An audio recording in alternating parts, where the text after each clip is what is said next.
What's up, everybody? I don't know if you can hear me.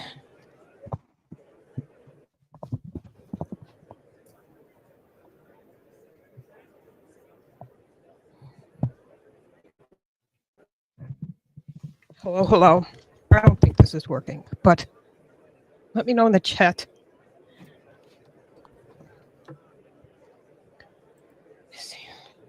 Hello, hello, hello. It says it's working. So I guess it's working. Okay.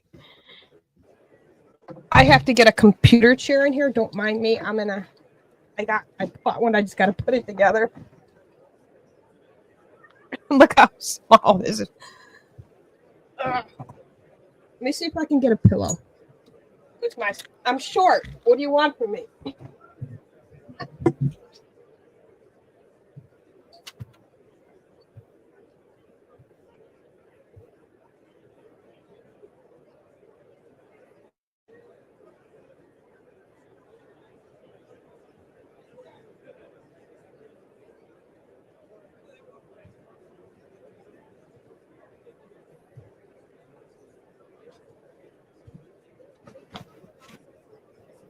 Okay.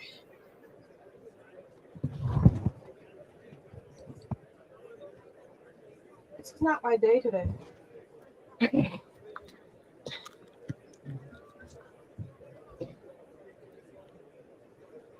Bruce, my man, what's up? Yeah, I know. Update. Oh my God, what's happening? I got my camper back. Meaning the one from Indiana, not the one from Texas. But yeah, I was able to get that back. So praise the Lord. You know, that's one weight off my shoulders. And I don't got to keep paying $600.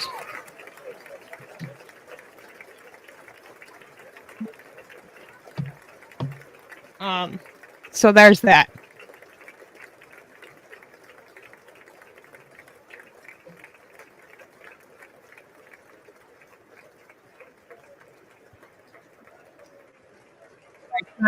House speaker, or the computer speaker, you should be able to hear me, guys, better.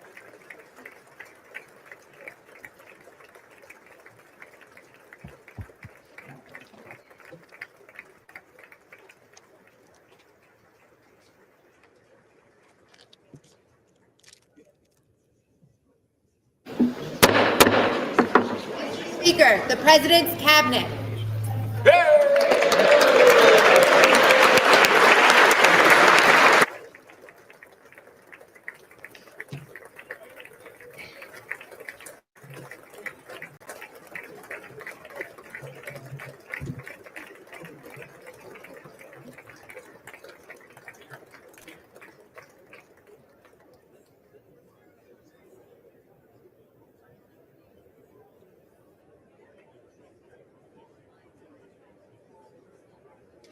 I think Missy sent me a funny message. I got to listen to it.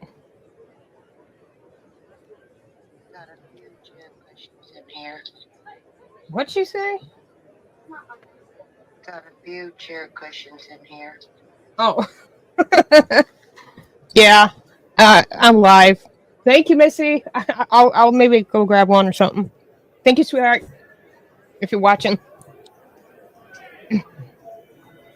So I want to see if I can get this couch out of here, and then I could get this, because this is just literally I'm knocking on it. This bunk bed can come out. I know for sure. I'm praying I can get rid of this couch.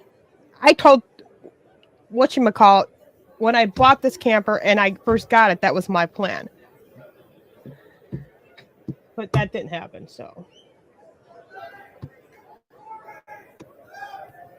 There's Missy. Why not watch the president through my channel, then watch it through the channel that I'm sharing, because it's much easier.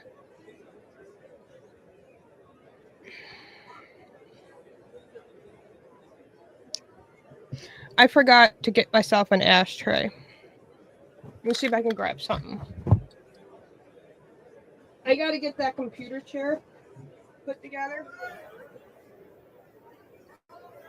Maybe I can push the table back some more.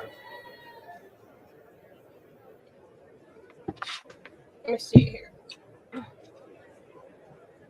No. But there's ways of taking this all stuff out of here, because I watched a YouTube video. And you could make this a laundry room, you know, even.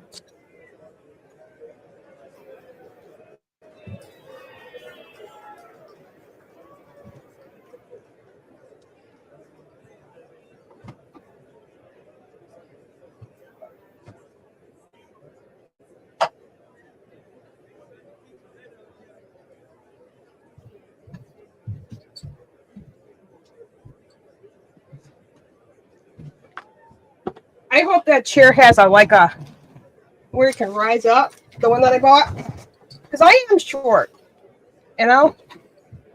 So at home, I had one of those that you could literally sit really high in the air if you wanted to. You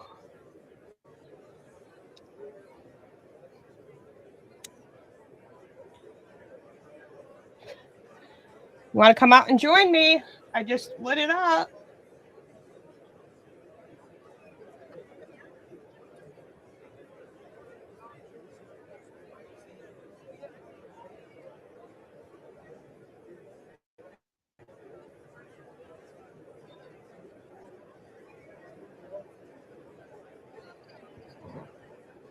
How does my backdrop look like? Because I have more stuff I want to put up that I got here with me that's not in storage. This thing will light up, but the cords are all tangled, so I can't really get to that right now. It looks pretty good. I want a sign that says "Investigating Truth."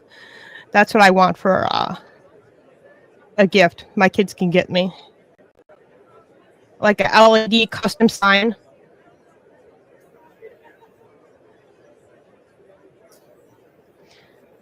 You know, there's some misconceptions going around about RFK Jr., and we might as well talk about it while he's walking in the room.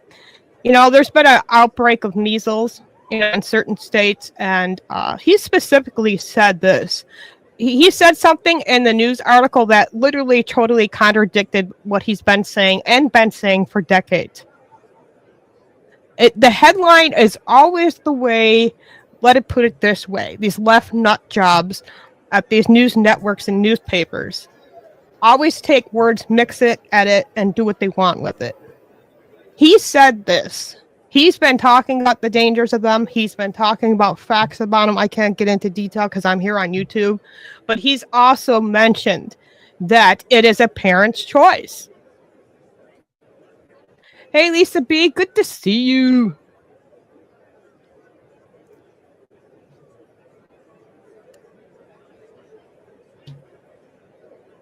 Hi, my lurkers. Hi, my spy.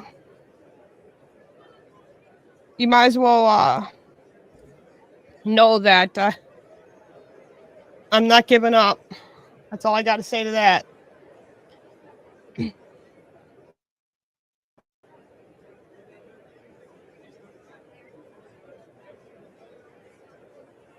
Great to see you guys.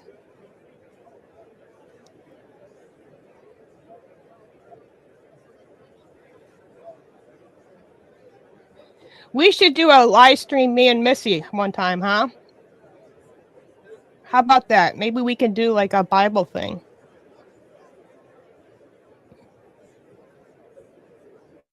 Where we pray. Like a prayer request live stream where we pray for people. Nothing like Bible study or nothing, because, you know, me and Herb kind of completed that channel. I do want to get back to doing it, but it's so much important to talk about where we're at biblically, and so important to keep talking about salvation and grace. I cannot stop but saying those words repeatedly. God always said it's good to use my message repetitively. Salvation and grace. And that's something that me and Herb and Pastor Robert Breaker, his videos are mostly on that channel.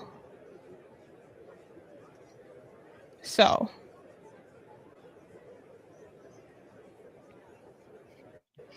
if you want to watch them, I'm actually trying to get back into that channel because I haven't been logged into it in so long. I forgot the password.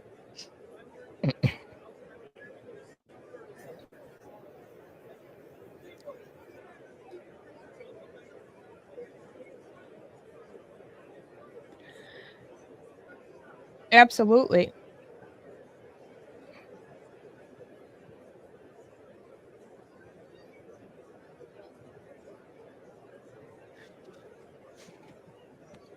Maybe I should get another pillow. Hold on.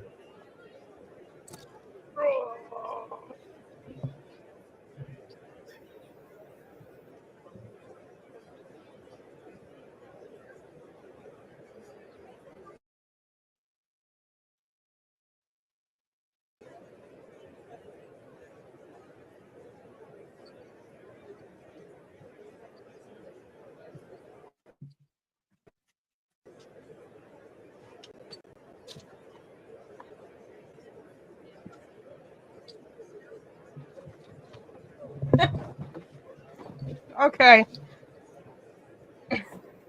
I like that better.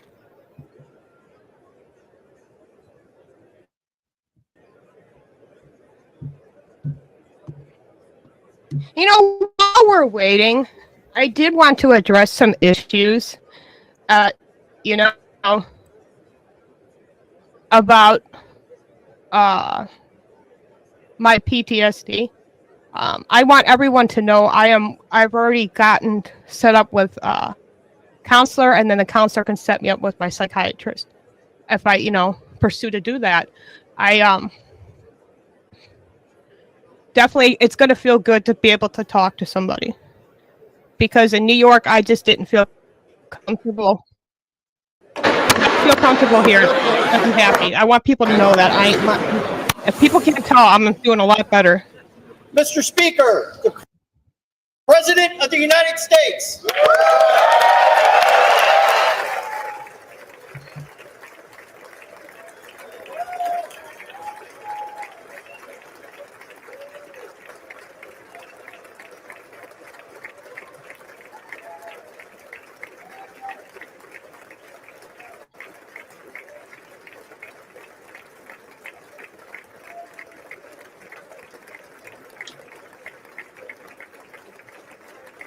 Let's see. I got a text message, guys. Just give me a second. I want to see if I can share this to my community post, okay? Let's see here. 1 second, guys.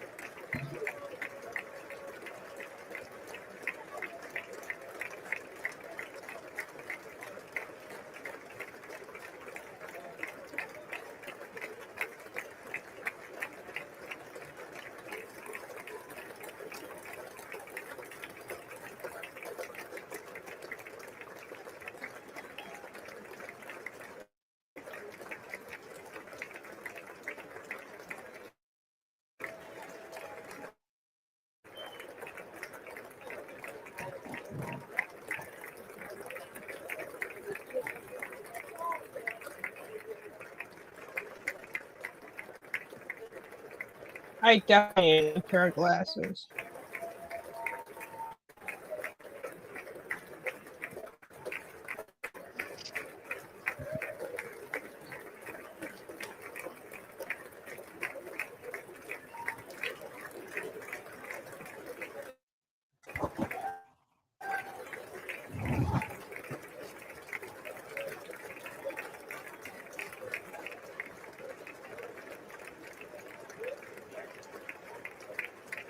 Come on.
Hello? All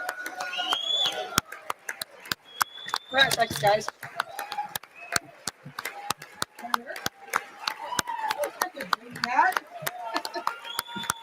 See? It was just as comfortable with these. It's so filling.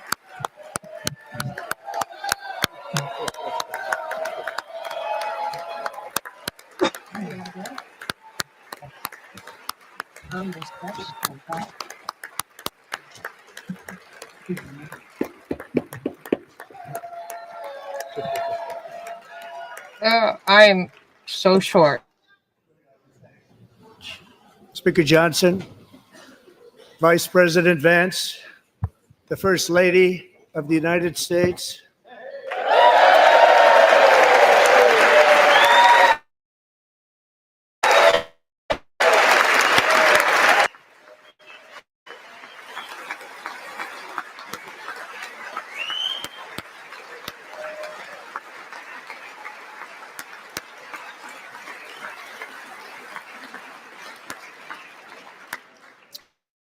members of the United States Congress, thank you very much, and to my fellow citizens, America is back.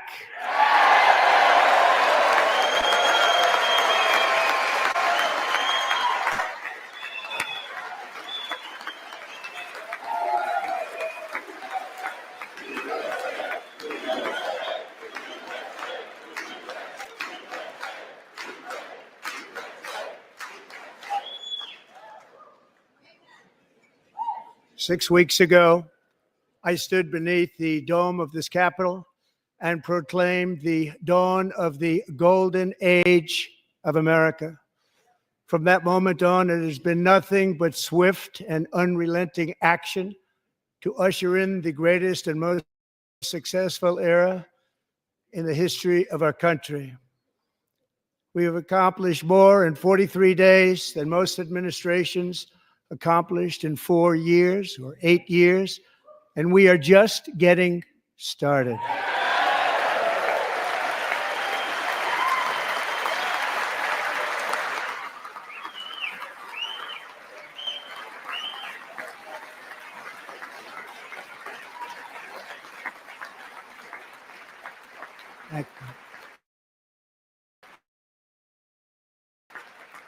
America's momentum is back.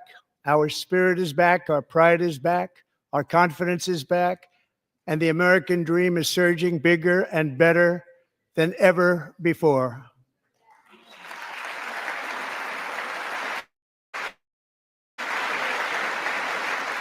The American dream is unstoppable, and our country is on the verge of a comeback, the likes of which the world has never witnessed and perhaps will never witness again.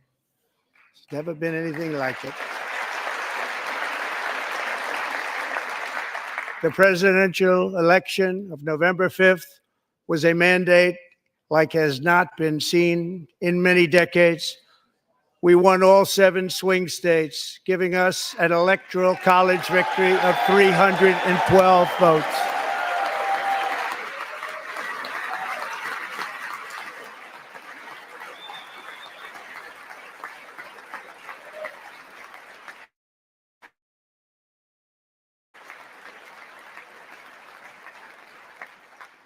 We won the popular vote by big numbers and won counties in our country.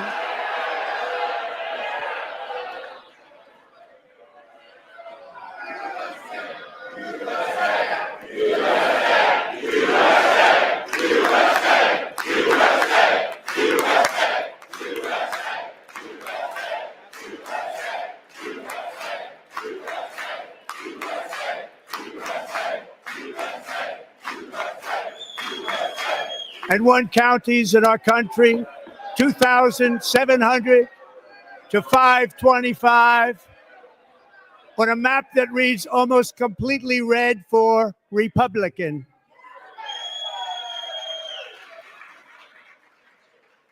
Now, for the first time in modern history, more Americans believe that our country is headed in the right direction than the wrong direction. In fact, it's an astonishing record. 27-point swing, the most ever.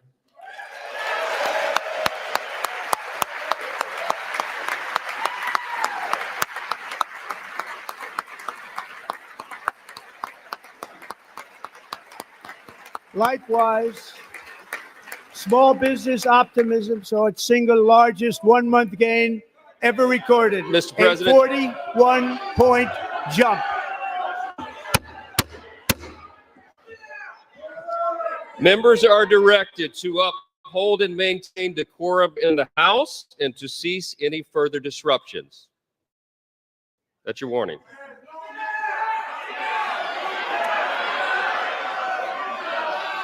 Members are engaging in willful and continuing breach of decorum, and the chair is prepared to direct the Sergeant at Arms to restore order to the joint session.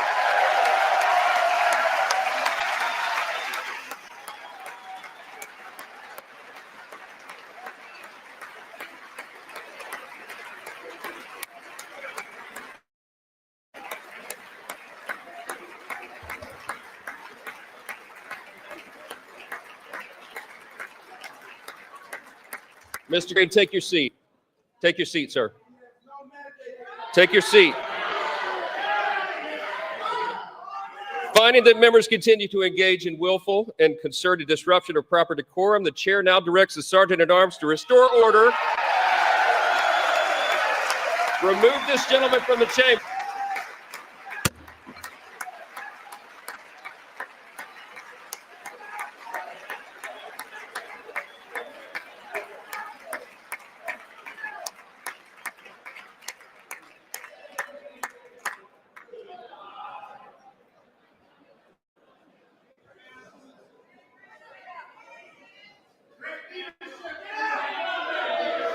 Go.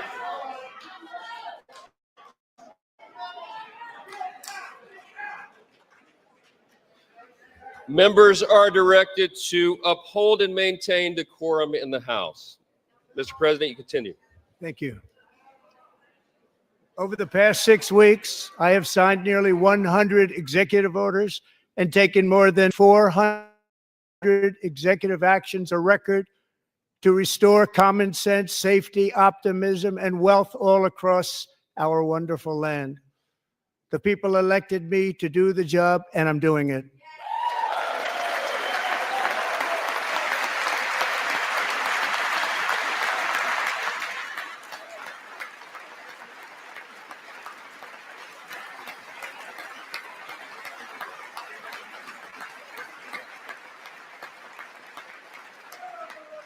In fact, it has been stated by many that the first month of our presidency is the most successful in the history of our nation. By many.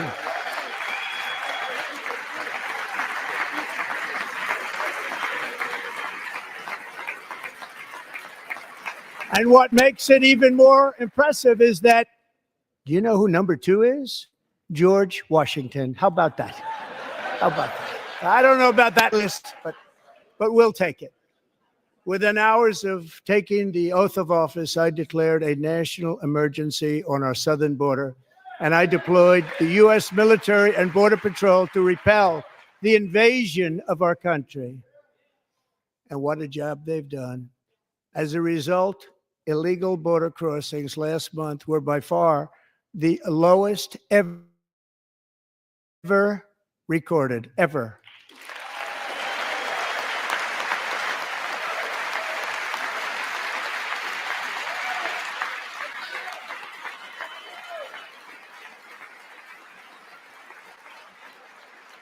They heard my words and they chose not to come. Much easier that way.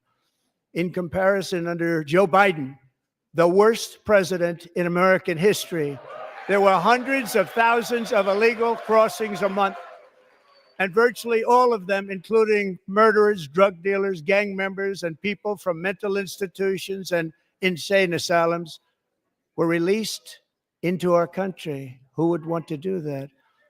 This is my 5th such speech to Congress. And once again, I look at the Democrats in front of me, and I realize there is absolutely nothing I can say to make them happy or to make them stand or smile or applaud. Nothing I can do. I could find a cure to the most devastating disease, a disease that would wipe out entire nations, or announce the answers to the greatest economy in history or the stoppage of crime to the lowest levels ever recorded. And these people sitting right here will not clap, will not stand, and certainly will not cheer for these astronomical achievements. They won't do it, no matter what. Five times I've been up here. It's very sad, and it just shouldn't be this way.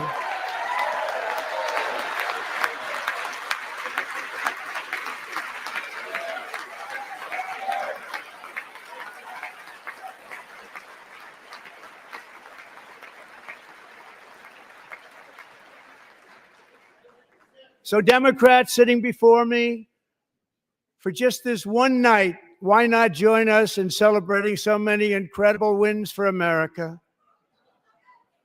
For the good of our nation, let's work together and let's truly make America great again.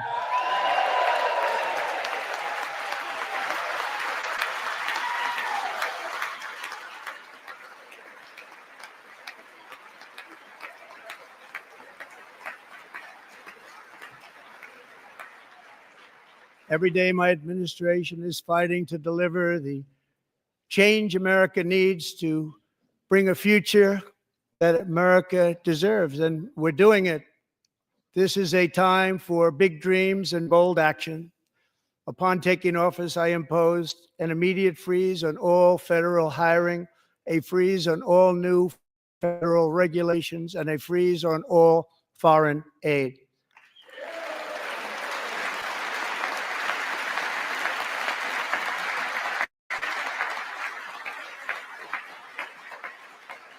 I terminated the ridiculous Green New Scam.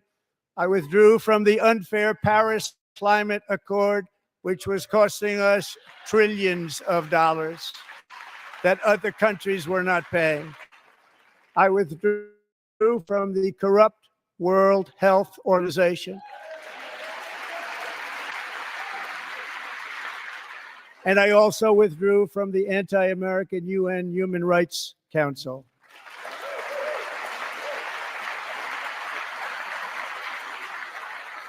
We ended all of Biden's environmental restrictions that were making our country far less safe, totally unaffordable.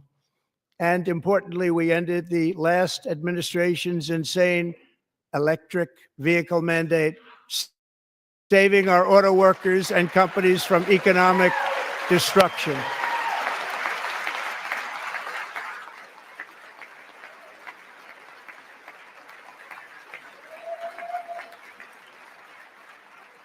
To unshackle our economy, I have directed that for every one new regulation, 10 old regulations must be eliminated, just like I did in my very successful first term.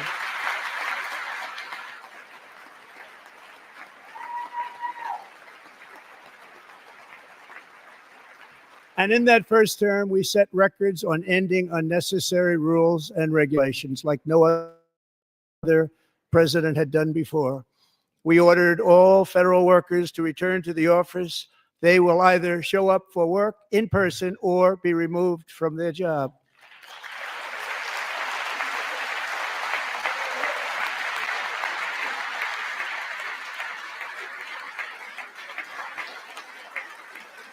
And we have ended weaponized government where, as an example, a sitting president is allowed to viciously prosecute his political opponent, like me. How did that work out? Not too good. Not too good.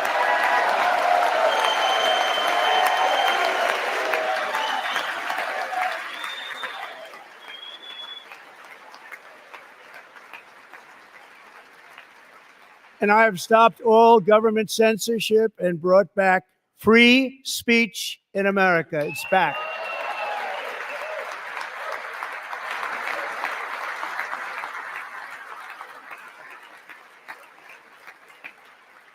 And 2 days ago, I signed an order making English the official language of the United States of America.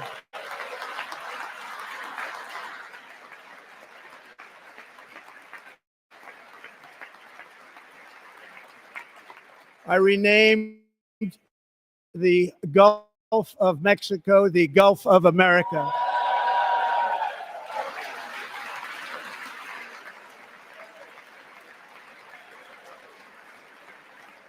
And likewise, I renamed for a great president, William McKinley, Mount McKinley again.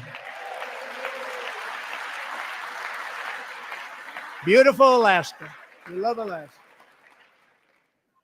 We've ended the tyranny of so-called diversity, equity, and inclusion policies all across the entire federal government and indeed the private sector and our military. And our country will be woke no longer.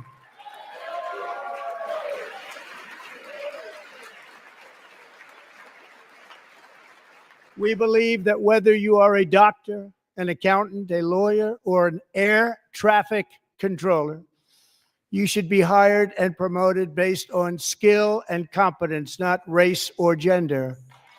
Very important.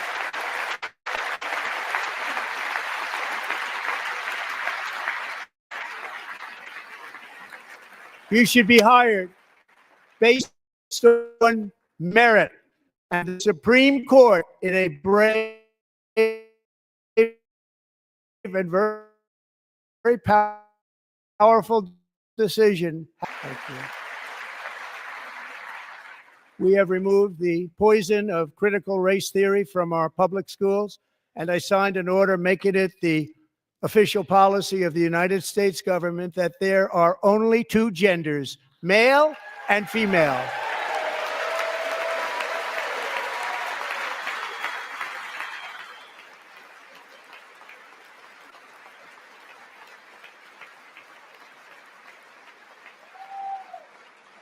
I also signed an executive order to ban men from playing in women's sports.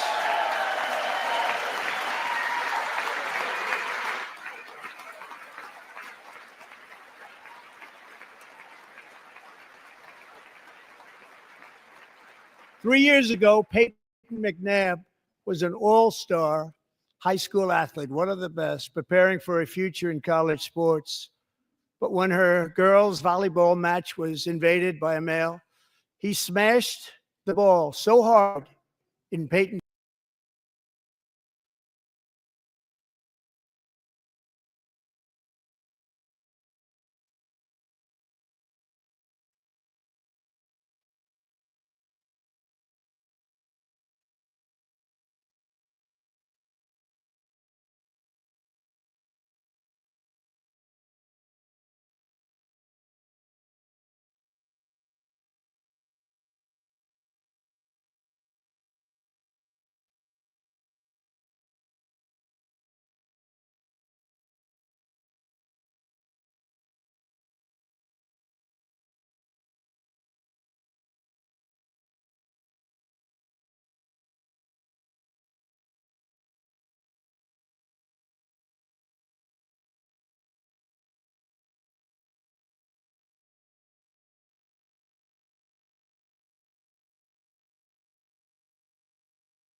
most successful job creating people from all over the world to buy a path to U.S. citizenship. It's like the green card, better and more sophisticated.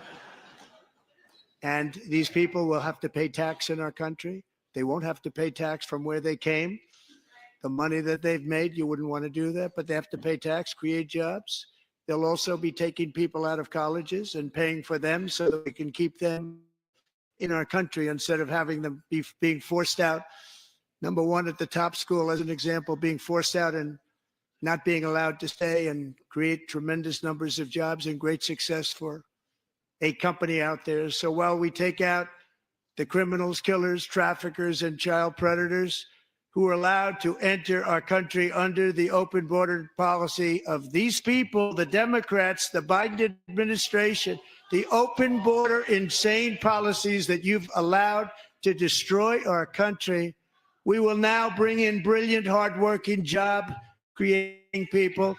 They're going to pay a lot of money, and we're going to reduce our debt with that money.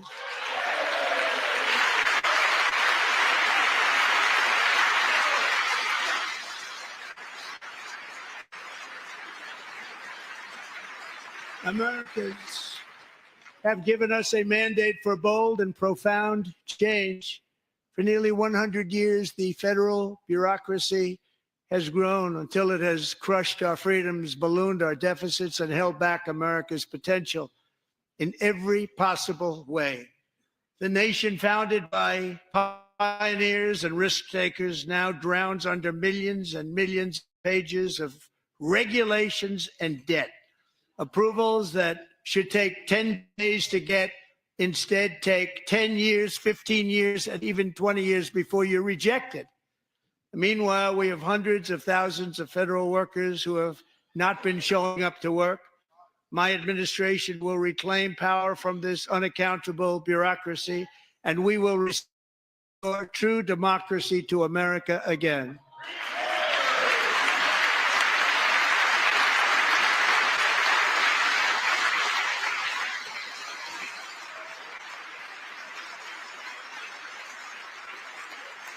And any federal bureaucrat who resists this change will be removed from office immediately. Because we are draining the swamp. It's very simple. And the days of rule by unelected bureaucrats are over.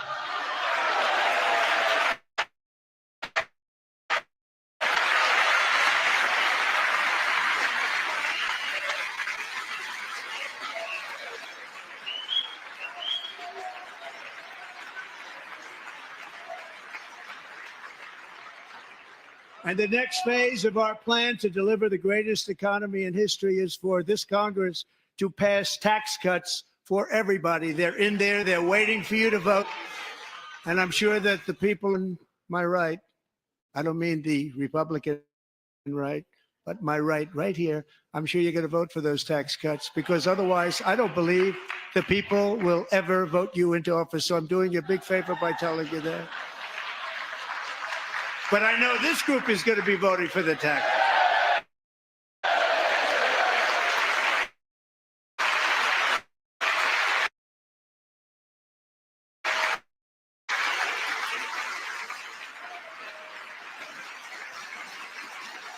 Thank you. It's a very, very big part of our plan. We had tremendous success in our first term with it. A very big part of our plan. We're seeking permanent income tax cuts all across the board.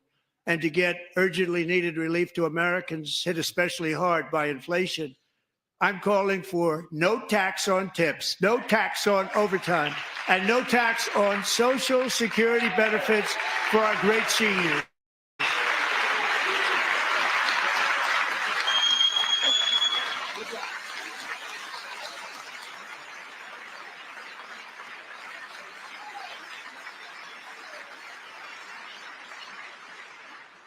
And I also want to make interest payments on car loans tax deductible, but only if the car is made in America.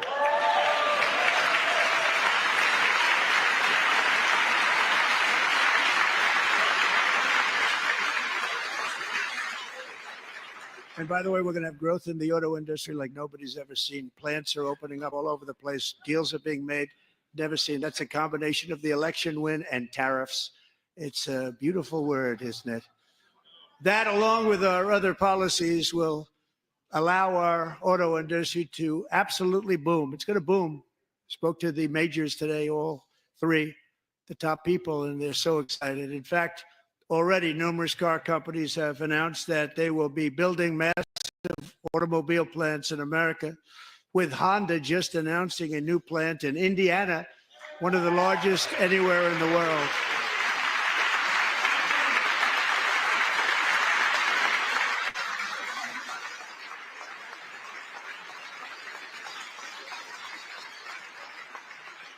And this has taken place since our great victory on November 5th, a date which will hopefully go down as one of the most important in the history of our country.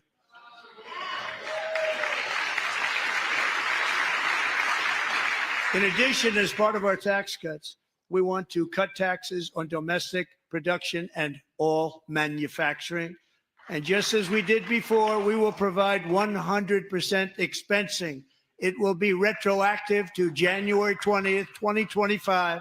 And it was one of the main reasons why our tax cuts were so successful in our first term, giving us the most successful economy in the history of our country. First term. We had a great first term.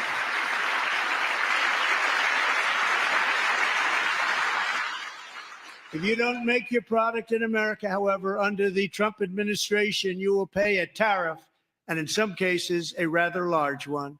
Other countries have used tariffs against us for decades, and now it's our turn to start using them against those other countries. On average, the European Union, China, Brazil, India, Mexico, and Canada, have you heard of them? And countless other nations charge us tremendously higher tariffs than we charge them. It's very unfair. India charges us auto tariffs higher than 100%. China's average tariff on our products is twice what we charge them. And South Korea's average tariff is 4 times higher. Think of that, 4 times higher. And we give so much help militarily and in so many other ways to South Korea, but that's what happens. This is happening by friend and foe. The system is not fair to the United States and never was. And so on April 2nd, I wanted to make it April 1st, but I didn't want to be accused of April Fool's Day. That's not, just one day cost us a lot of money. But we're going to do it in April. I'm a very superstitious person. April 2nd, reciprocal tariffs kick in. And whatever they tariff us, other countries, we will tariff them. That's reciprocal, back and forth. Whatever they tax us, we will tax them.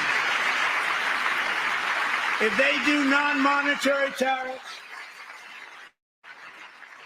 to keep us out of their market, then we will do non-monetary barriers to keep them out of our market. There's a lot of that, too. They don't even allow us in their market. We will take in trillions and trillions of dollars and create jobs like we have never seen before. I did it with China, and I did it with others, and the Biden administration couldn't do anything about it because there was so much money they couldn't do anything about it. We have been ripped off for decades by nearly every country on earth, and we will not let that happen any longer.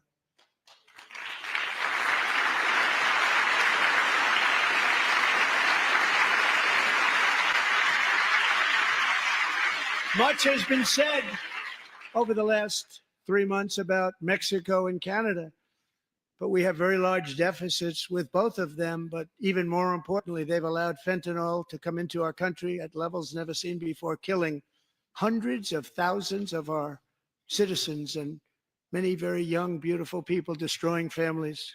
Nobody's ever seen anything like it. They are, in effect, receiving subsidies of hundreds of billions of dollars. We pay subsidies to Canada and to Mexico of hundreds of billions of dollars, and the United States will not be doing that any longer. We're not going to do it any longer.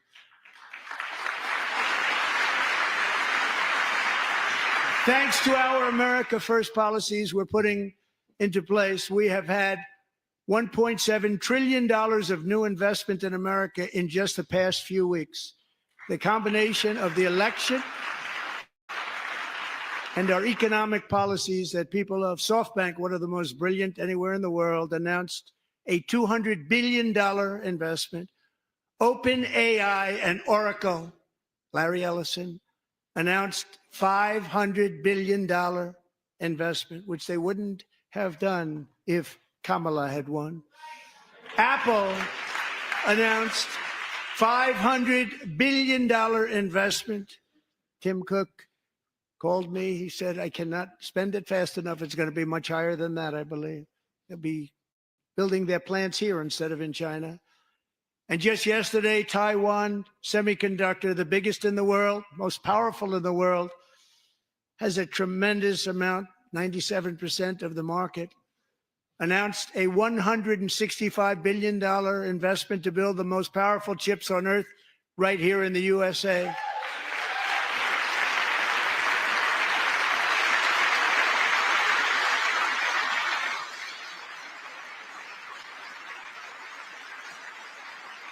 And we're not giving them any money. Your CHIPS Act is a horrible, horrible thing. We give hundreds of billions of dollars, and it doesn't mean a thing. They take our money and they don't spend it. All that meant to them, we're giving them no money. All that was important to them was they didn't want to pay the tariffs, so they came and they're building, and many other companies are coming. We don't have to give them money. We just want to protect our businesses and our people. And they will come because they won't have to pay tariffs if they build in America. So it's very amazing. You should get rid of the Speaker. You should use it to reduce debt or any other reason you want to.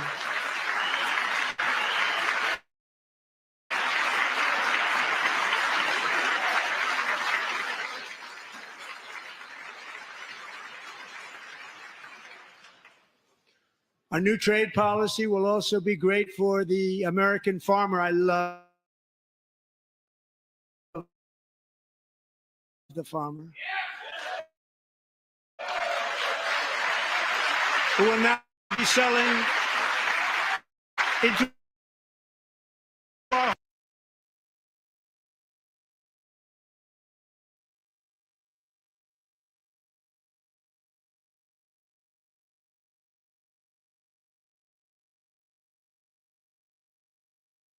home market, the USA, because nobody is going to be able to compete with you.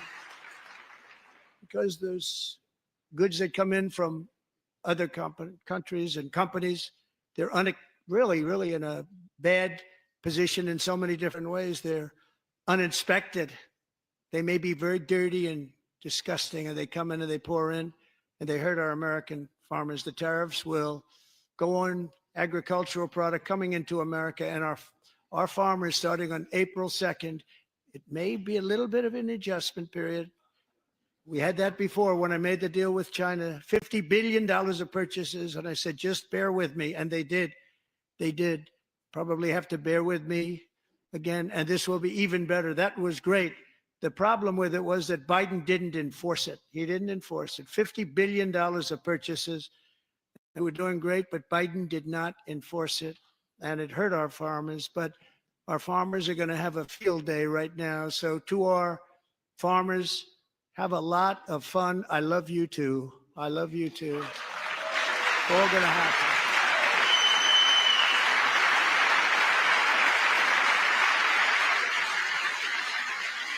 And I have also imposed a 25% tariff on foreign aluminum, copper, lumber, and steel, because if we don't have, as an example, steel and lots of other things, we don't have a military, and frankly, we just won't have a country very long.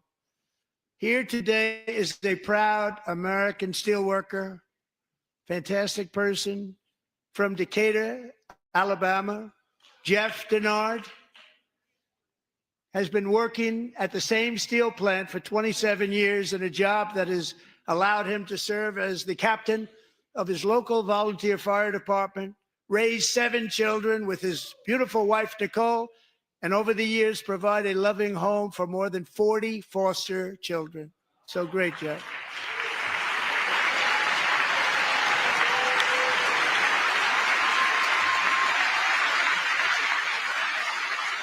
Thank you, Jeff. Thank you, Jeff.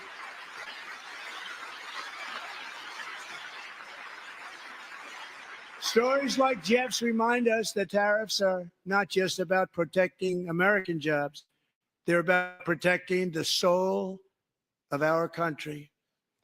Tariffs are about making America rich again and making America great again. And it's happening, and it will happen rather quickly. There'll be a little disturbance, but we're okay with that. It won't be much. No, you're not. Oh. And look where Biden took us, very low, the lowest we've ever been. Jeff, I want to thank you very much.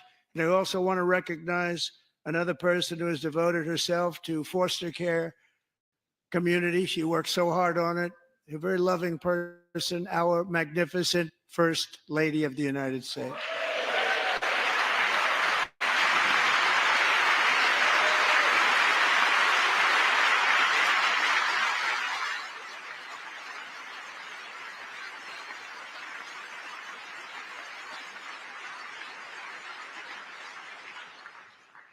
Melania's work has yielded incredible results, helping prepare our nation's future leaders as they enter the workforce. Our First Lady is joined by two impressive young women, very impressive.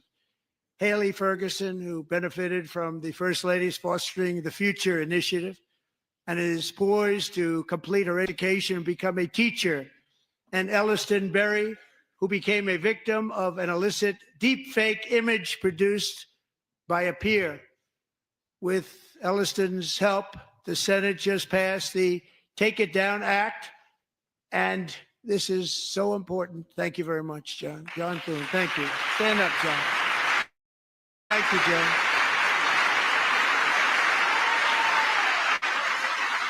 Thank you all very much.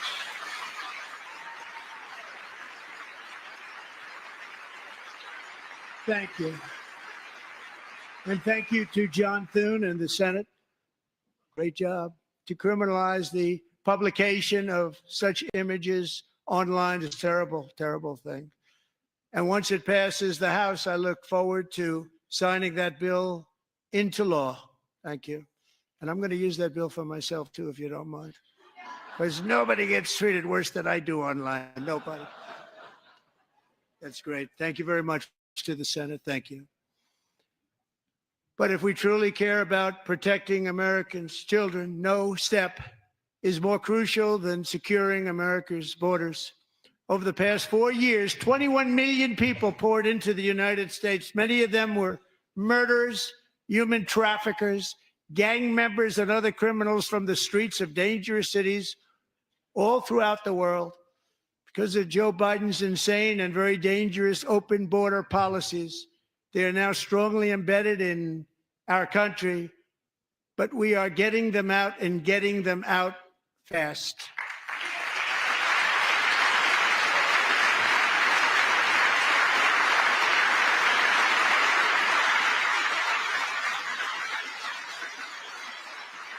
And I want to thank Tom Homan and Christy. I want to thank you and Paul of Border Patrol.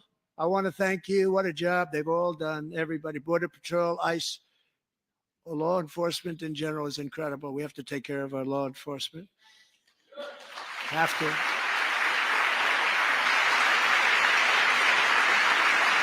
Last year,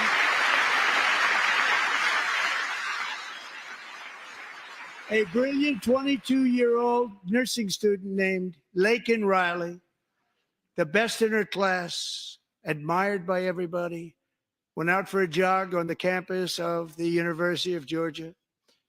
That morning, Laken was viciously attacked, assaulted, beaten, brutalized, and horrifically murdered.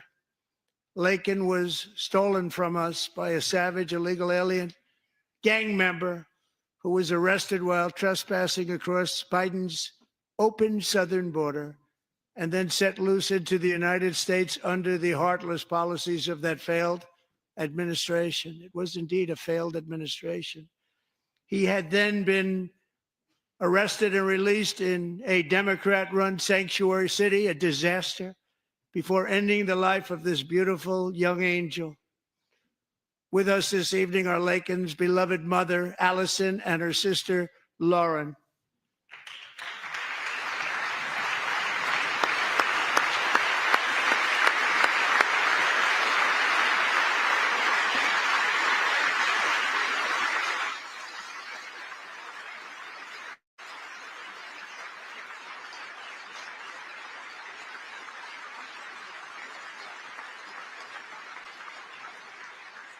Last year, I told Lakin's grieving parents that we would ensure their daughter would not have died in vain.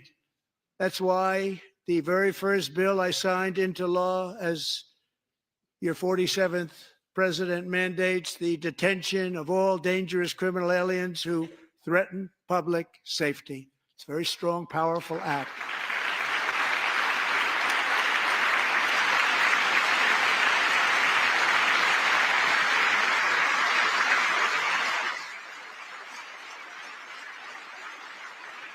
It's called the Laken-Riley Act. So Allison and Lauren, America will never, ever forget our beautiful Laken Hope Riley.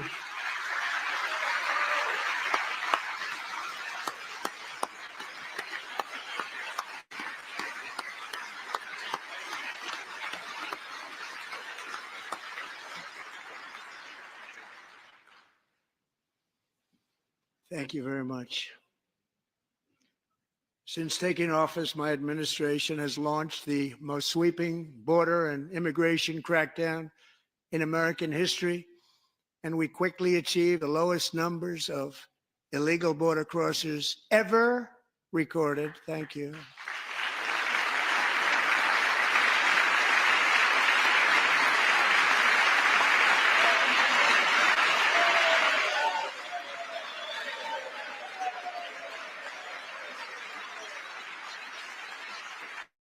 The media and our friends in the Democrat Party kept saying we needed new legislation. We must have legislation to secure the border. But it turned out that all we really needed was a new president.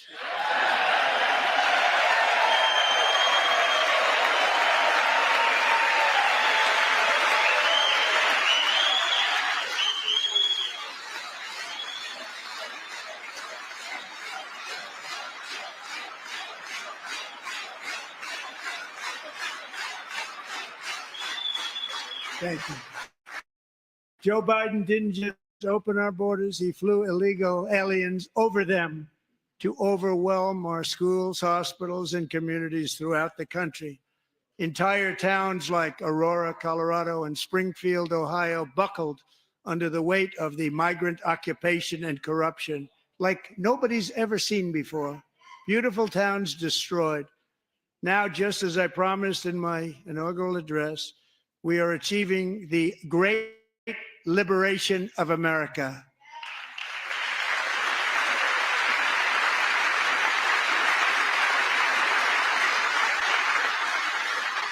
But there still is much work to be done. Here tonight is a woman I have gotten to know, Alexis Nungari from Houston. Wonderful woman. Last June, Alexis's 12-year-old daughter, her precious Jocelyn, walked to a nearby convenience store. She was kidnapped, tied up, assaulted for 2 hours under a bridge, and horrifically murdered. Arrested and charged with this heinous crime are 2 illegal alien monsters from Venezuela, released into America by the last administration through their ridiculous open border. The death of this beautiful 12-year-old girl and the agony of her mother and family touched our entire nation greatly. Alexis, I promised that we would always remember your daughter, your magnificent daughter. And earlier tonight, I signed an order keeping my word to you. One thing I have learned about Jocelyn is that she loved animals so much. She loved nature.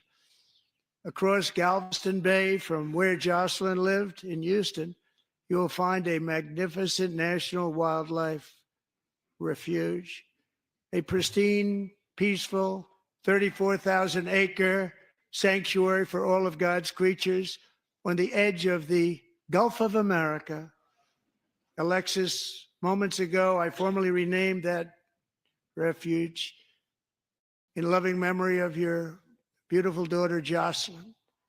So, Mr. Vice President, if you would, may I have the order?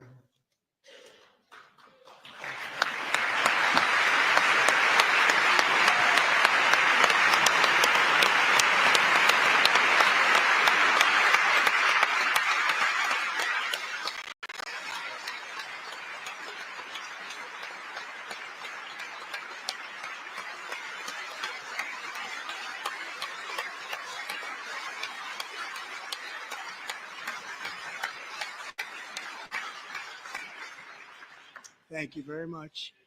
All three savages charged with Jocelyn and Lakin's murders were members of the Venezuelan prison gang, the toughest gang, they say, in the world, known as Tren de Aragua.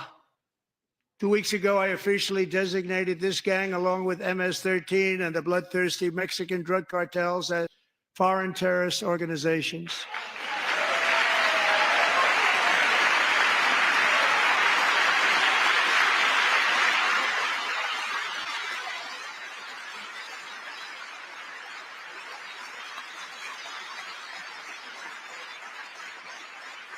They are now officially in the same category as ISIS, and that's not good for them. Countless thousands of these terrorists were welcomed into the U.S. by the Biden administration. But now every last one will be rounded up and forcibly removed from our country, or, if they're too dangerous, put in jails, standing trial in this country, because we don't want them to come back ever. With us this evening is a warrior on the front lines of that battle, Border Patrol Agent Roberto Ortiz. Great guy.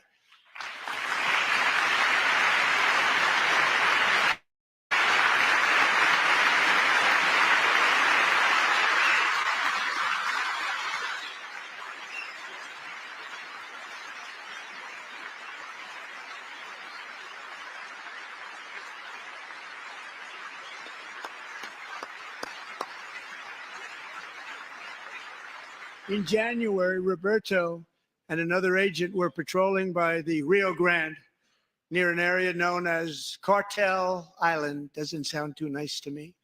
When heavily armed gunmen started shooting at them, Roberto saw that his partner was totally exposed, at great danger, and he leapt into action, returning fire and providing crucial seconds for his fellow agent to seek safety, just barely. I have some of the prints of that event, and it was not good. Agent Ortiz, we salute you for your great courage and for your line of fire that you took and for the bravery that you showed. We honor you, and we will always honor you. Thank you, Roberto, very much.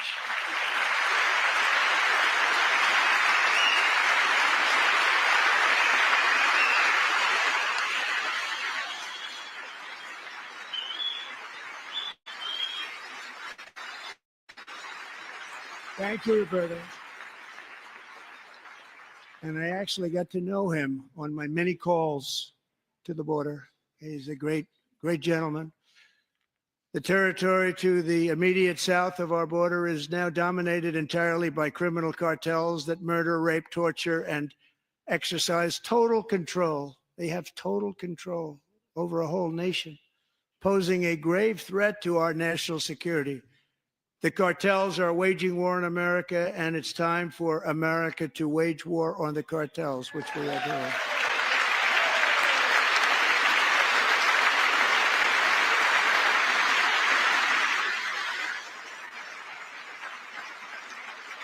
Five nights ago, Mexican authorities, because of our tariff policies being imposed on them, think of this, handed over to us 29 of the biggest cartel leaders in their country. That has never happened before. They want to make us happy. First time ever. But we need Mexico and Canada to do much more than they've done, and they have to stop the fentanyl and drugs pouring into the USA. They're going to stop it. I have sent Congress a detailed funding request laying out exactly how we will eliminate these threats to protect our homeland and complete the largest deportation operation in American history, larger even than current record holder President Dwight D. Eisenhower, a moderate man, but someone who believed very strongly in borders. Americans expect Congress to send me this funding without delay so I can sign it into law. So, Mr. Speaker, John Thune, both of you, I hope you're going to be able to do that, Mr. Speaker. Thank you. Mr. Leader, thank you. Thank you very much. And let's get it to me. I'll sign it so fast, you won't even believe it.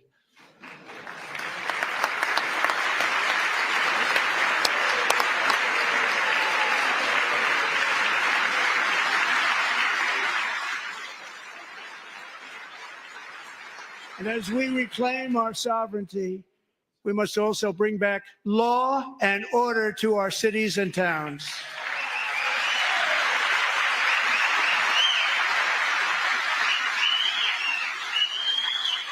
In recent years, our justice system has been turned upside down by radical left lunatics.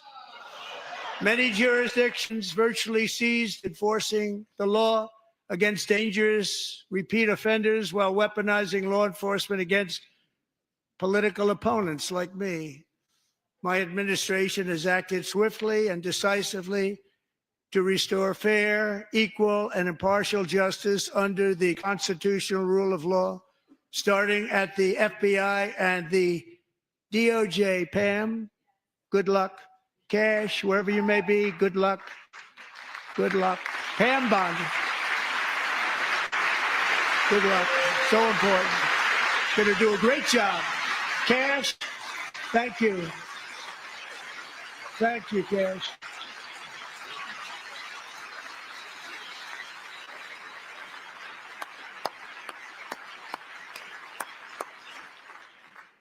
They've already started very strong. They're going to do a fantastic. Giving our police officers the support, protection, and respect they so dearly deserve. They have to get it. They have such a hard, dangerous job, but we're going to make it less dangerous. The problem is the bad guys don't respect the law, but they're starting to respect it, and they soon will respect it. This also includes our great fire departments throughout the country. Our firemen and women are unbelievable people, and we'll never forget them. And besides that, they voted for me in record numbers, so I have no choice.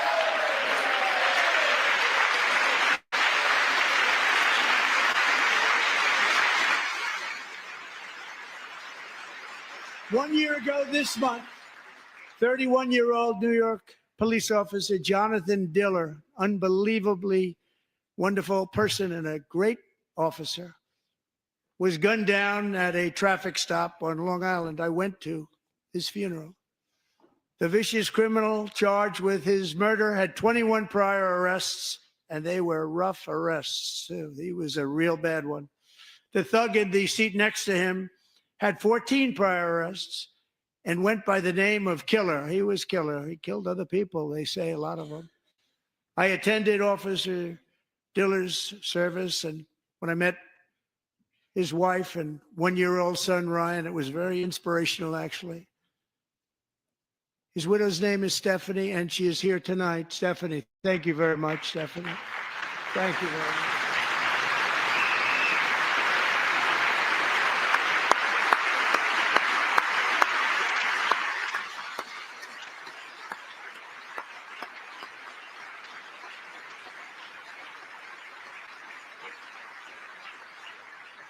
Stephanie, we're going to make sure that Ryan knows his dad was a true hero, New York's finest, and we're going to get these cold-blooded killers and repeat offenders off our streets, so we're going to do it fast. Got to stop it. They get out with 28 arrests. They push people into subway trains. They hit people over the head, back of the head with baseball bats. We got to get them out of here. I've already signed an executive order requiring a mandatory death penalty for anyone who murders a police officer. And tonight I'm asking Congress to pass that policy into permanent law.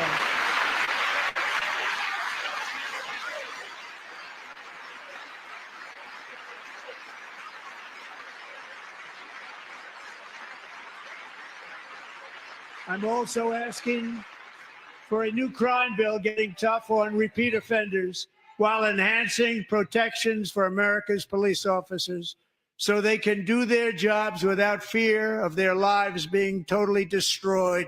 They don't want to be killed. We're not going to let them be killed.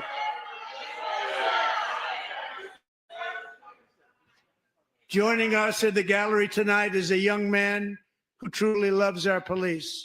His name is DJ Daniel. He is 13 years old, and he has always dreamed of becoming a police officer.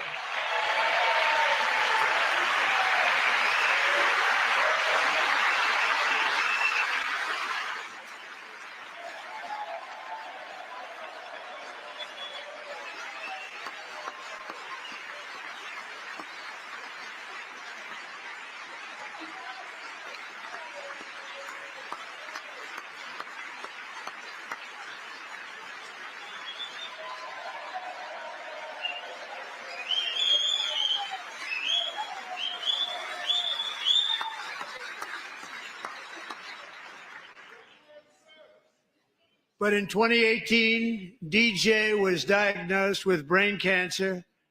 The doctors gave him 5 months at most to live. That was more than 6 years ago.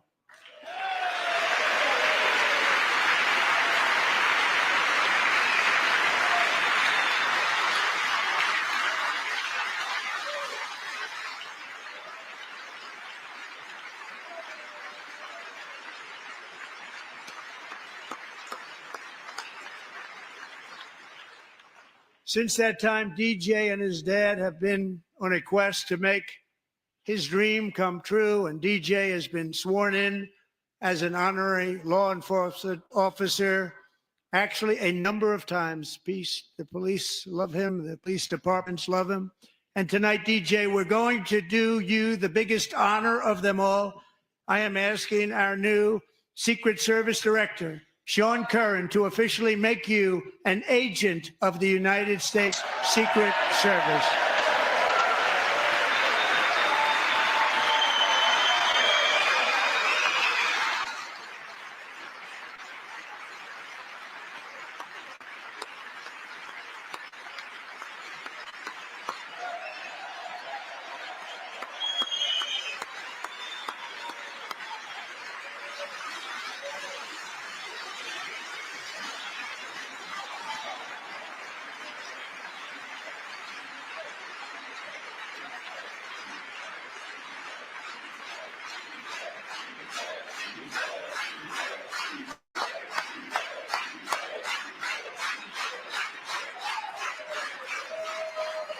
Thank you, DJ. DJ's doctors believe his cancer likely came from a chemical he was exposed to when he was younger. Since 1975, rates of child cancer have increased by more than 40%. Reversing this trend is one of the top priorities for our new presidential commission to make America healthy again, chaired by our new Secretary of Health and Human Services, Robert F. Kennedy, Jr.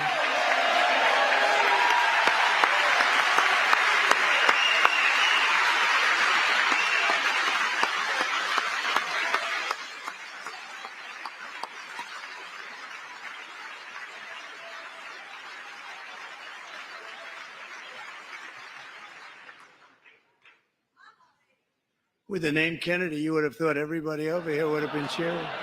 How quickly they forget. Our goal is to get toxins out of our environment, poisons out of our food supply, and keep our children healthy and strong.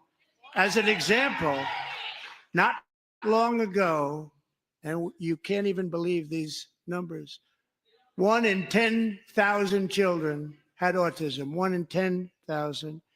And now it's 1 in 36. There's something wrong, 1 in 36. Think of that. So we're going to find out what it is, and there's nobody better than Bobby and all of the people that are working with you. You have the best to figure out what is going on. Okay, Bobby, good luck. It's a very important job. Thank you.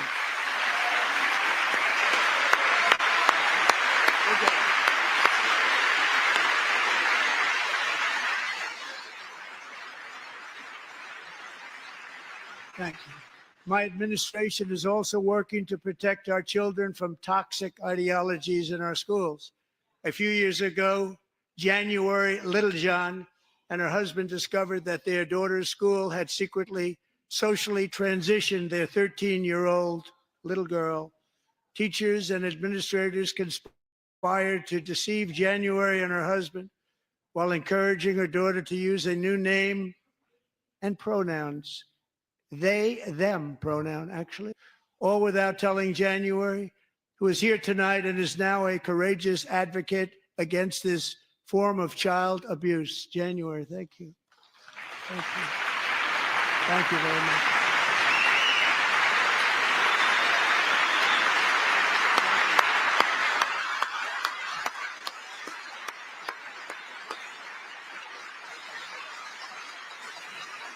Thank you. Stories like this are why, shortly after taking office, I signed an executive order banning public schools from indoctrinating our children with transgender ideology.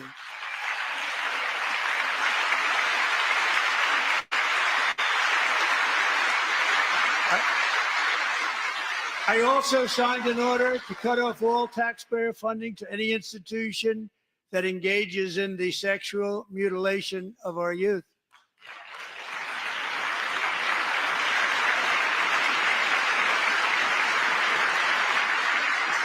And now I want Congress to pass a bill permanently banning and criminalizing sex changes on children and forever ending the lie that any child is trapped in the wrong body.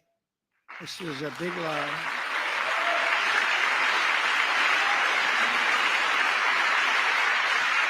And our message to every child in America is that you are perfect exactly the way God made you.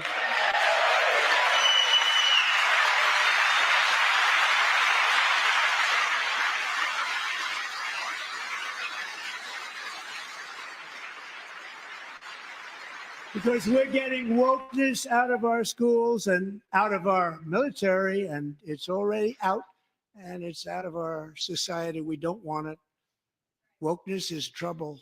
Wokeness is bad. It's gone. It's gone. And we feel so much better for it, don't we? Don't we feel better? Our service members won't be activists and ideologues. They will be fighters and warriors. They will fight for our country. And Pete, congratulations. Secretary of Defense, congratulations.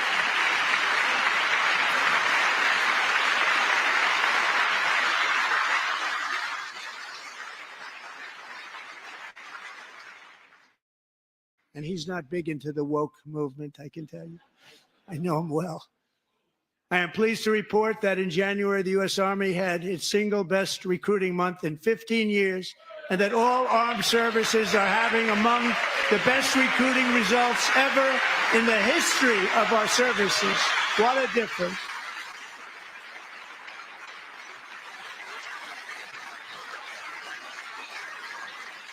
And you know, it was just a few months ago where the results were exactly the opposite. We couldn't recruit anywhere. We couldn't recruit. Now we're having the best results just about that we've ever had. What a tremendous turnaround. It's really a beautiful thing to see. People love our country again. It's very simple. They love our country and they love being in our military again. So it's a great thing. And thank you very much. Great job. Thank you.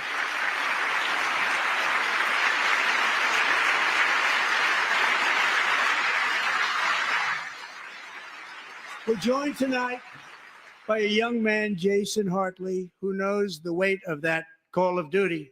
Jason's father, grandfather, and great-grandfather all wore the uniform. Jason tragically lost his dad, who was also a Los Angeles County Sheriff's deputy when he was just a boy, and now he wants to carry on the family legacy of service. Jason is a senior in high school, a six-letter varsity athlete, a really good athlete, they say, a brilliant student with a 4.46, that's good, GPA. And his greatest dream is to attend the U.S. Military Academy at West Point.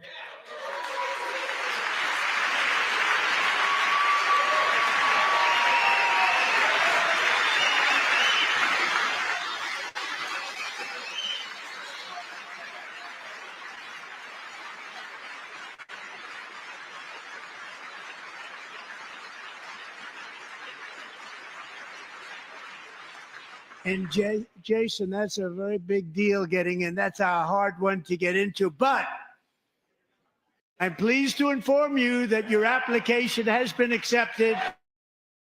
You will soon be joining the Corps of Cadets.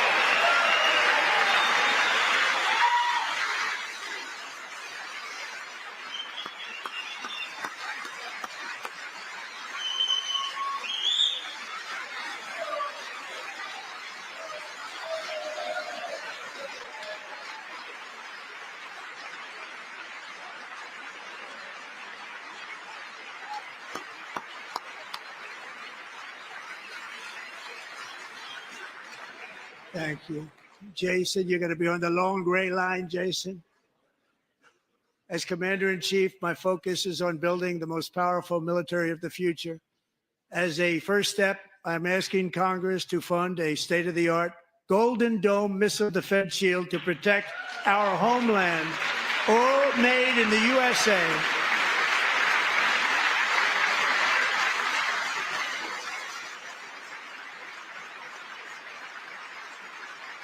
And Ronald Reagan wanted to do it long ago, but the technology just wasn't there, not even close. But now we have the technology. It's incredible, actually.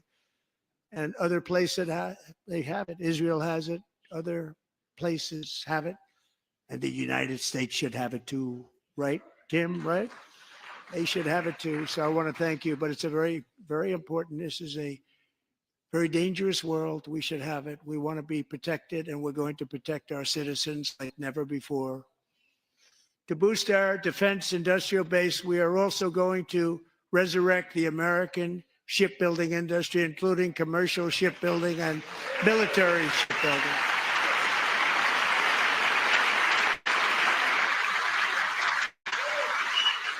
And for that purpose, I am announcing tonight that we will create a new Office of Shipbuilding in the White House and offer special tax incentives to bring this industry home to America where it belongs. We used to make so many ships.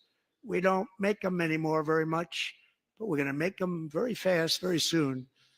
It will have a huge impact. To further enhance our national security, my administration will be reclaiming the Panama Canal, and we've already started doing it.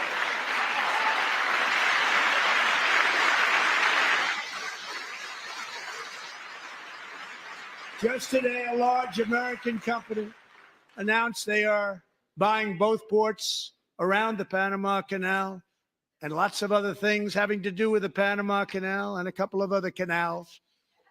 The Panama Canal was built by Americans for Americans, not for others, but others could use it. But it was built at tremendous cost of American blood and treasure. 38,000 workers died building the Panama Canal. They died of malaria. They died of snake bites and mosquitoes. Not a nice place to work. They paid them very highly to go there, knowing there was a 25% chance that they would die. The most expensive project also that was ever built in our country's history, if you bring it up to modern day costs. It was given away by the Carter administration for $1, but that agreement has been violated very severely. We didn't give it to China. We gave it to Panama, and we're taking it back.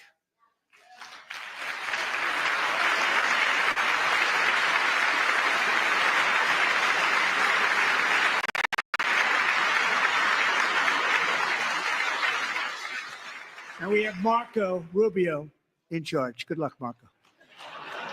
Now, we know who to blame if anything goes wrong. Marco's been amazing, and he's going to do a great job. Think of it. He got 100 votes. You know, he was approved with actually 99, but the 100th was this gentleman, and I feel very certain. So let's assume he got 100 votes. And I'm either very, very happy about that, or I'm very concerned about it.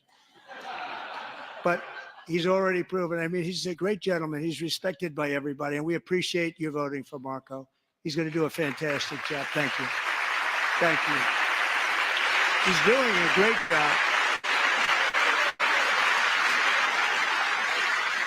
Great job. And I also have a message tonight for the incredible people of Greenland. We strongly support your right to determine your own future. And if you choose, we welcome you into the United States of America. We need Greenland for national security and even international security. And we're working with everybody involved to try and get it. But we need it really for international world security. And I think we're going to get it. One way or the other, we're going to get it. We will keep you safe. We will make you rich, and together we will take Greenland to heights like you have never thought possible before. It's a very small population, but very, very large piece of land and very, very important for military security. America is once again standing strong against the forces of radical Islamic terrorism. 3.5 years ago, ISIS terrorists killed 13 American service members and countless others in the Abbey Gate bombing during the disastrous and incompetent withdrawal from Afghanistan. Not that they were withdrawing, it was the way they withdrew. Perhaps the most embarrassing moment in the history of our country. Tonight, I am pleased to announce that we have just apprehended the top terrorist responsible for that atrocity, and he is right now on his way here to face the swift sword of American justice.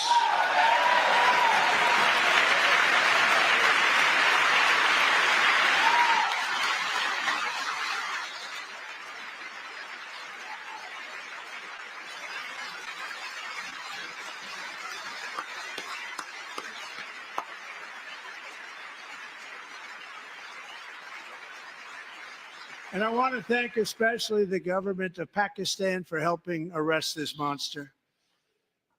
This was a very momentous day for those 13 families who I actually got to know very well, most of them, whose children were murdered, and the many people that were so badly, over 42 people, so badly injured on that fateful day in Afghanistan. What a horrible day.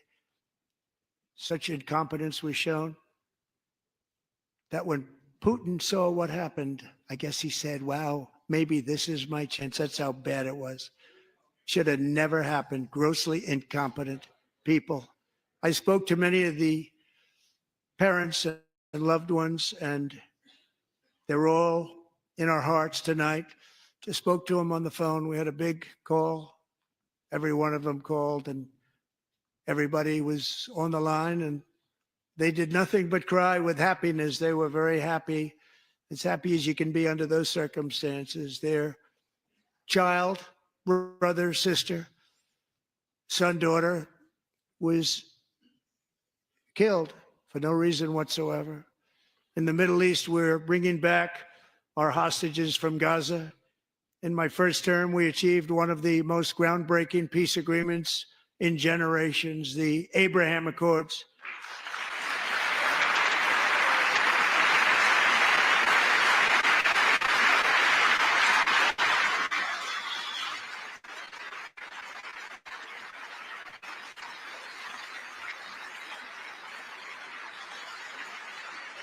And now we're going to build on that foundation to create a more peaceful and prosperous future for the entire region. A lot of things are happening in the Middle East. People have been talking about that so much lately with everything going on with Ukraine and Russia.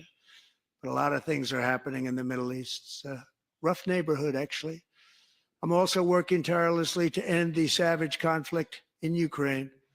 Millions of Ukrainians and Russians have been needlessly killed or wounded in this horrific and brutal conflict with no end in sight. The United States has sent hundreds of billions of dollars to support Ukraine's defense with no security, with no anything.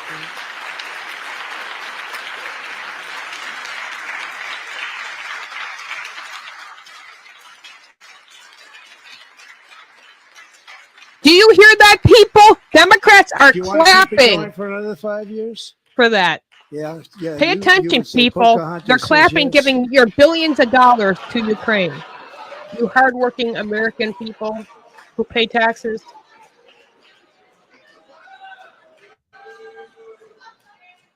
$2,000 people are being killed every single week. More than that. They're Russian young people. They're Ukrainian young people. They're not Americans, but I want it to stop. Meanwhile, Europe has sadly spent more money buying Russian oil and gas than they have spent on defending Ukraine by far. Think of that. They've spent more buying Russian oil and gas than they have defending. And we've spent perhaps $350 billion, like taking candy from a baby. That's what happened. And they've spent Democrats have no $100 respect for you billion. What a Americans. difference People that need to is. wake up. And we have an ocean separating us, and they don't. But we're getting along very well with them, and lots of good things are happening. Biden has authorized more money in this fight than Europe has spent by billions and billions of dollars. It's hard to believe that they wouldn't have stopped it and said at some point, come on, let's equalize. You got to be equal to us. But that didn't happen. Earlier today, I received an important letter from President Zelensky of Ukraine. The letter reads, Ukraine is ready to come to the negotiating table as soon as possible to bring lasting peace closer. Nobody wants peace more than the Ukrainians, he said. My team and I stand ready to work under President Trump's strong leadership to get a peace that lasts. We do really value how much America has done to help Ukraine maintain its sovereignty and independence. Regarding the agreement on minerals and security, Ukraine is ready to sign it at any time that is convenient for you. I appreciate that he sent this letter, just got it a little while ago. Simultaneously, we've had serious discussions with Russia and have received strong signals that they are ready for peace. Wouldn't that be beautiful? Wouldn't that be beautiful?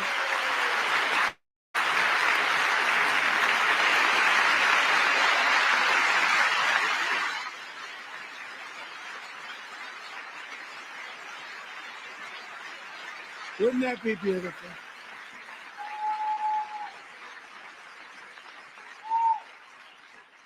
It's time to stop this madness. It's time to halt the killing. It's time to end this senseless war. If you want to end wars, you have to talk to both sides. Nearly 4 years ago, amid rising tensions, a history teacher named Mark Fogel was detained in Russia and sentenced to 14 years in a penal colony. Rough stuff. The previous administration barely lifted a finger to help him. They knew he was innocent, but they had no idea where to begin. But last summer, I promised his 95-year-old mother, Maltine, that we would bring her boy safely back home. After 22 days in office, I did just that, and they are here tonight.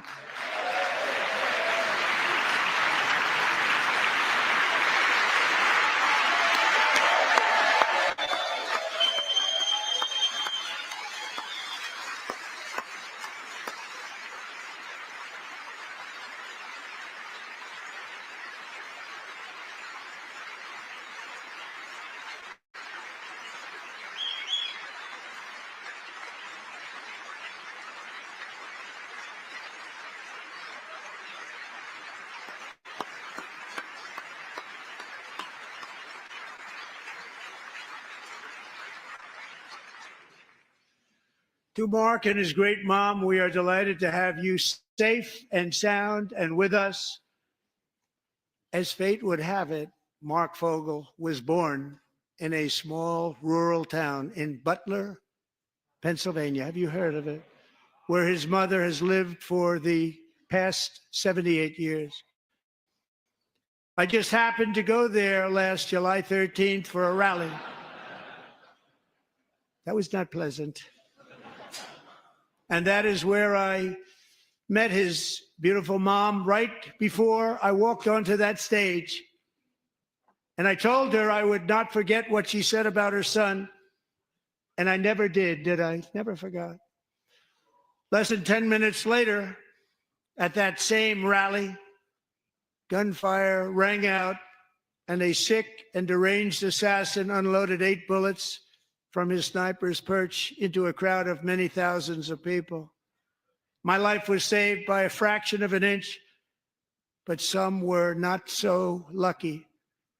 Corey Comparator was a firefighter, a veteran, a Christian, a husband, a devoted father, and above all, a protector. When the sound of gunshots pierced the air, it was a horrible sound. Corey knew instantly what it was and what to do. He threw himself on top of his wife and daughters and shielded them from the bullets with his own body. Corey was hit really hard. You know the story from there. He sacrificed his life to save theirs. Two others, very fine people, were also seriously hit. But thankfully, with the help of two great country doctors, we thought they were gone and they were saved. So those doctors had great talent. We're joined by Corey's wife, Helen, who was his high school sweetheart, and their two beloved daughters, Allison and Kaylee. Thank you.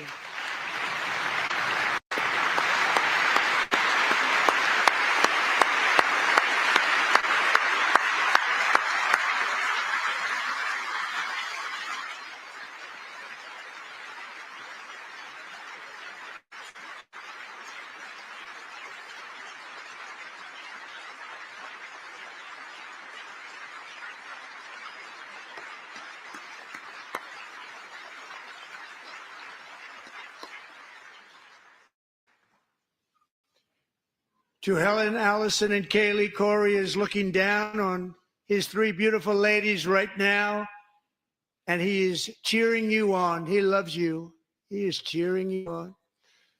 Corey was taken from us much too soon, but his destiny was to leave us all with a shining example of the selfless devotion of a true American patriot. It was love like Corey's that built our country, and it's love like Corey's that is going to make our country more majestic than ever before. I believe that my life was saved that day in Butler for a very good reason. I was saved by God to make America great again. I believe that. Thank you. Thank you.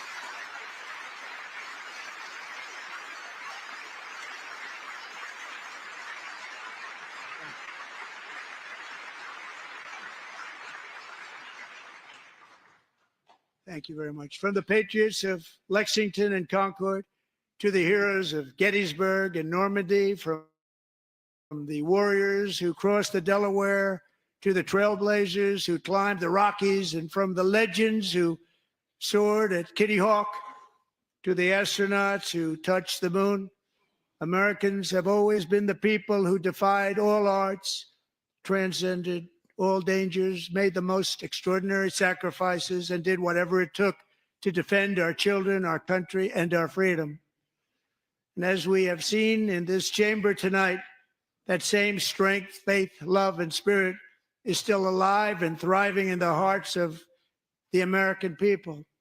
Despite the best efforts of those who would try to censor us, silence us, break us, destroy us, Americans are today a proud, free, sovereign, and independent nation that will always be free, and we will fight for it till death. We will never let anything happen to our beloved country, because we are a country of doers, dreamers, fighters, and survivors.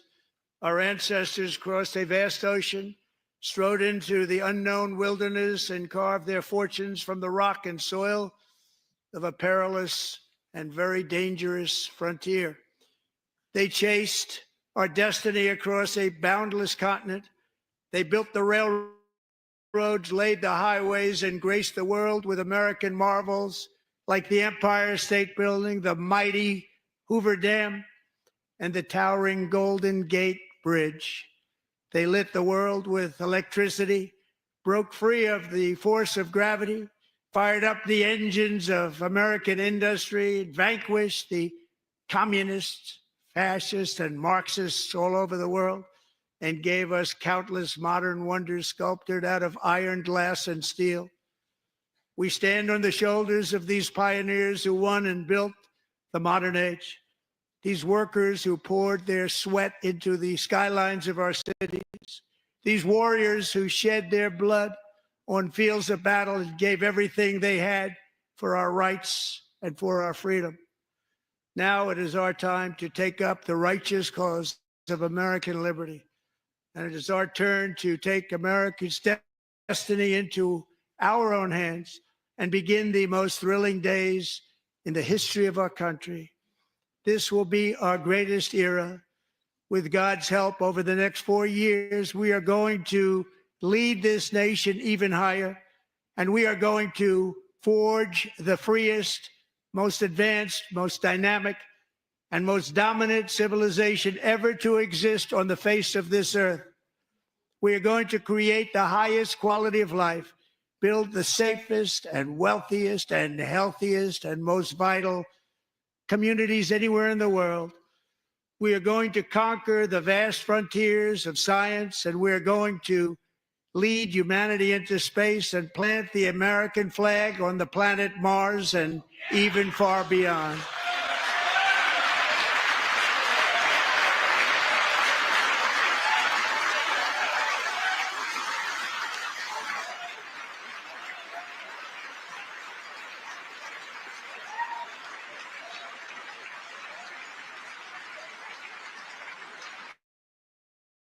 And through it all, we are going to rediscover the unstoppable power of the American spirit. And we are going to renew unlimited promise of the American dream. Every single day, we will stand up and we will fight, fight, fight for the country our citizens believe in and for the country our people deserve.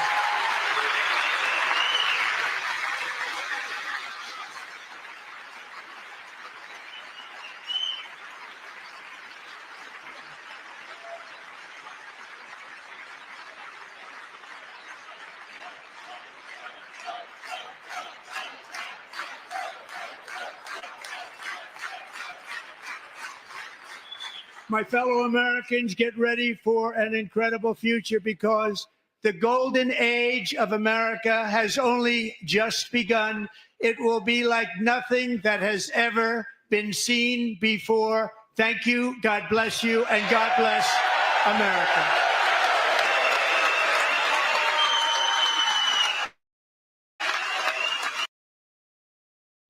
Great speech. But the Democrats shown their true colors tonight. True colors are always shown, you know. Don't you know that? That's how God works and how things are coming to light. You know how before Christ returns, he said things will come to light. Truth will be told. It's just unrapidly just, you know, falling apart for Democrats. I think, you know, a lot of people have finally realized maybe I should vote for the other side. But we still need term limits. I've been saying that. We have people that are surround our president that are two-headed snakes, and I've mentioned the names plenty of times by now. Everyone should know who those snakes are. Sorry about that. I was muted. I have to put this thing on a flip it the other way, and then that way there I'll know when it's muted. But yeah, I was trying to say that the Democrats are really showing who they truly are, you know. And notice how God says just before Jesus' return that things will come to light and everything's being exposed. And we saw by the numbers in this election. You know, we know what 2020 and we know 2016. You see the margins and the change just in this election alone. You know, because people are fed up. I love each and every one of you guys. I'm still not quite sure my plans, but right now I got my camper. I'm happy about that. For anyone who wants an update, I did get the camper. You know, I'm still here in South Carolina. I want to stay here. You know, my goal is to get a home, you know. But there's a lot to all that. And I've been under extreme stress. So, I, you know, continue to keep praying for me, guys, because, you know, I could always use some prayer. I love each and every one of you guys. From the bottom of my heart, thank you for watching. For everyone who watches this after, hit the like. You know, if I want to get monetized, I need a lot of work on this channel, and that's because I haven't, you know, I haven't really gone live since I would say really like this since I left New York. You know, and a lot of losing Tom and Anna, that completely changed me. Um, yes, but I did commit to keep fighting and for these babies, and I will continue to keep fighting for our country. But all that losing Tom and Anna, selling my house in New York, you know, that was our family house. You know, that was, it is hard, you know, because I wish I could have them both back, and I have the memories to cherish forever. But you know, so all these things that happened to me with my PTSD, and then what happened after I left New York, that just built more. And I don't care what anybody says, PTSD is real. And I'm glad that the Lord gave me the strength and the courage to stand up for myself, but for my family. And I'm going to continue to do so. You know, Renee could say whatever she wants, but you know, I literally, when I looked at my stuff for my transactions from my bank, I literally made me sick to my stomach. And I'm still fighting for that truck and camper. So, and she should rightfully just give it to me and just end this. You know, I don't know. All I can do is just pray she does the right thing and not for me have to waste all this money on lawyers and having to go there for court and all that. It's just, it's ridiculous when the rightful thing is I purchased it, give it back to me. End of story. How dare you think you're entitled? Anyway. Love all you guys. And that's where I'm at. I love each and every one of you. Thank you. Keep posting all these comments. I love it. I'm starting to post stuff that brings me back to my childhood. So thank you for posting to those too. I'm going to keep doing that. I saw the replies for the metal slide thing. I could tell you some memories and I'll end it here. I remember going to the playground, and even on the old school playground, they had those big slides. But the public playgrounds, you know, had the huge metal slide. And I remember wearing shorts one day on a hot day. Let's just say, ouch. I remember cutting my hands on monkey bars and everything, you know, and getting cuts on your ankle. Running around playing on playground equipment back in the day, you know, because everything was metal. Anyway, love each and every one of you. I do want to go on TikTok and do the DJ thing, but I don't know. I mean, ever since I left New York, it's just like for me, that's not fun anymore, I guess. Not that I don't enjoy music. Believe you me, I like listening to music. So I'm thinking about taking a turn for that channel. And I maybe want to help people with their PTSD so they can come on and talk about their experience and stuff like that. Because I've gotten a lot of help offline through the community of TikTok of people who have PTSD, people who've lost a daughter, people who've lost husbands and stuff like that. And you know, I still communicate through messaging and stuff like that. So if you guys want to find me over there on TikTok, I will post a link soon in the community post. Love each and every one of you guys. And again, I won't be as live as much, but when I do, I don't think I'm going to do the DJ thing as much, you know. Maybe one day when I get, you know, my house set up in an office where I get a little more room, I'll do like a DJ night, because I still like to, you know, boogie and dance and have fun, because those are the things that me and Anna used to do. You know, and I want to do the things me and my Anna used to do to get again. So I love each and every one of you. I'm going to end it here.